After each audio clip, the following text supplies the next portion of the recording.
কেন আজকে আমাদের মেশিন ছেড়ে অন্য মেশিনে গিয়ে কাজ করতে হলো?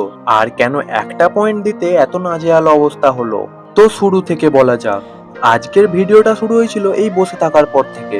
তারপর গিয়ে টাওয়ার 11 এ মেশিনটা সেট করলাম, কারণ রিটেনিং ওয়ালে কিছু পয়েন্ট দিতে হবে। আর এই জেসিবিটার কাছে আমাদের মেশিন লাগানোর কথা ছিল, কিন্তু জেসিবিটা ওখানে চলছিল বলে তাই জন্য ওখানে লাগাতে পারিনি। মেশিনটা সেট করার পর আবার আমাকে মেশিনটা ভেতরে নিয়ে আসতে হলো, কারণ জেসিবি ওখানেও কাজ করবে সেই জন্য।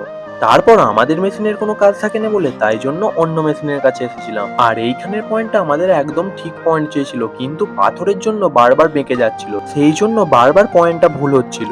আর তারপর কিছুক্ষণ বসে থাকার পর আমরা চলে গেলাম টাওয়ার থেকে। আর এখানে ছিল কিছু ফুটিং মার্কিং যেটা দেওয়া হচ্ছিল। যেহেতু 4টে পয়েন্ট ঠিক মতো আসেনি, সেই জন্য রক বেকারে করে আবার পাথর ভাঙা হচ্ছিল। তারপর পাথর ভাঙা হয়ে গেলে আমরা পয়েন্ট দিতে লেগে যাই। আর ওটা দেওয়া হয়ে গেলে আজকের মতো কাজ আমাদের কমপ্লিট হয়ে যায়। তো আজকের ভিডিও এতটাই, ভালো লাগলে লাইক করো, ফলো করো, দেখা হচ্ছে আবার পরের ভিডিওতে।